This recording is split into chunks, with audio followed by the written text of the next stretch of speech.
Hi everybody, this is Dave from Free Run Speed.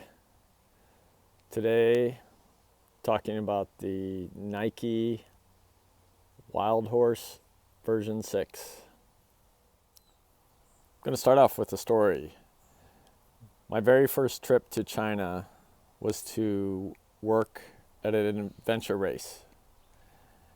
And I was in charge of all the run courses for the race, which meant I had to go running every single day, sometimes twice a day, to set up the courses, scout the courses.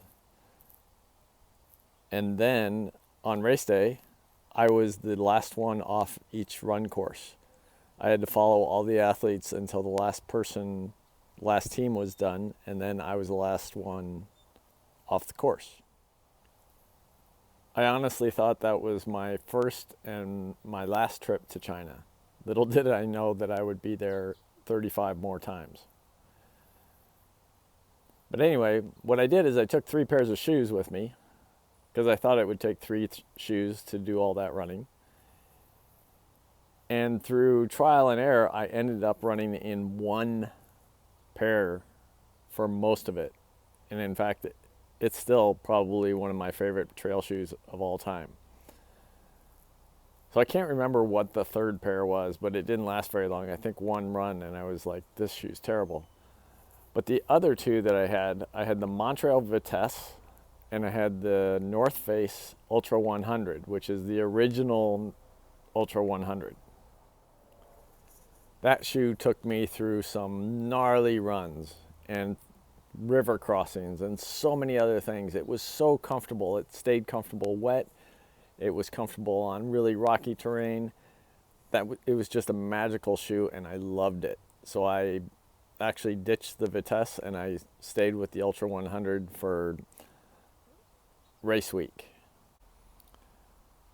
That's kind of what I'm doing here. I'm testing a whole bunch of trail shoes over the next few weeks, and I'm going to come out with the one that's going to work for 50 miles. I'm leaning towards the Hoka One One, but who knows? We'll go from here. So I chose the Wildhorse because I have 2 runs a week that are, eventually they'll get to 10 miles. One of them always has some kind of efforts in it, tempo efforts or even faster than tempo efforts. And one of them is a steady state run. Those will all be on trails. And I thought the Wildhorse would be the shoe of choice for that. This shoe is $130.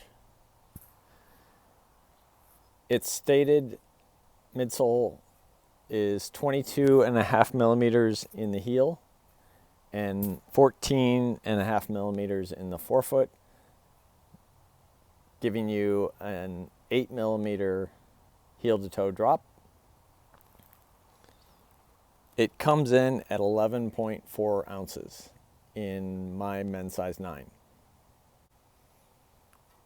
The basis of the cushioning in the shoe is React foam, which was first used on the Epic React and is now used across the line for Nike. They also have this, thanks to Hoka One One, this big wrap that goes all the way around the heel. This comes up the sidewall, essentially holding your heel in place. And I say that thanks to Hoka One One because those first shoes and most of their shoes today still have a midsole wrap that starts at the heel and they actually go up into the forefoot. The lugs on the Wildhorse are kind of waffle-esque.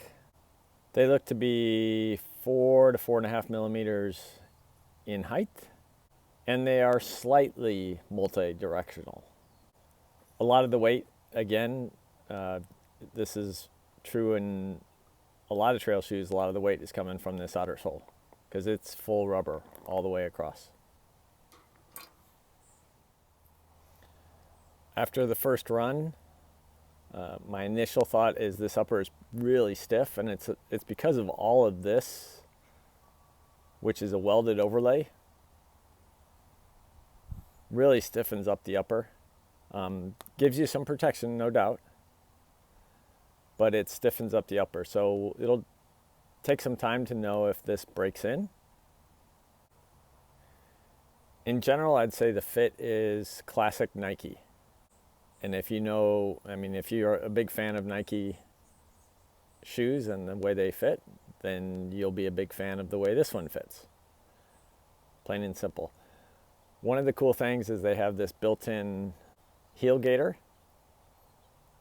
It's actually pretty nice because I do a lot of runs on wood chips, and oftentimes I am pulling wood chips out of my socks because they somehow get up into my socks.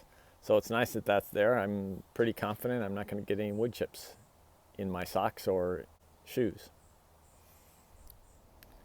My one complaint, and it's kind of an annoying thing, this lace is terrible. Nike, where did you get this? Did you get this from 1990? It's terrible.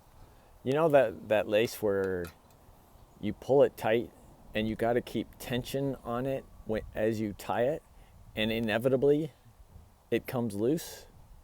The tension, you can't hold the tension hard enough to tie the knot? That's this lace. It is slick as anything. So you cannot hold tension on that lace and get it tight enough if that's what you want. So I have a solution. My solution is to pull an old lace. This is an old oval lace that we know will stay tied, and you can get it tight and it will stay that way. Pulled it from an old pair of Nikes, and it's my first change to this shoe, and I'll keep running in it. I gotta say, my first run was kind of disappointing in the shoe, and mostly I think it's because of the lace.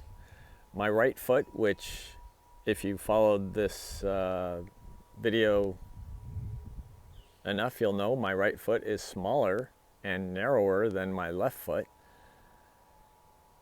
My right foot was not comfortable. It felt like it was in a box, not in a trail running shoe, but in a box.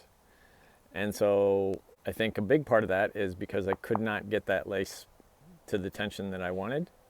So now I've changed the lace. I think I'm going to get the tension that I want, and we'll go from there. If you got questions about trail running shoes, or any shoes in general, don't hesitate to leave a comment. I'd be happy to help out. Thanks a lot for watching. I hope you have a great run and a great 4th of July.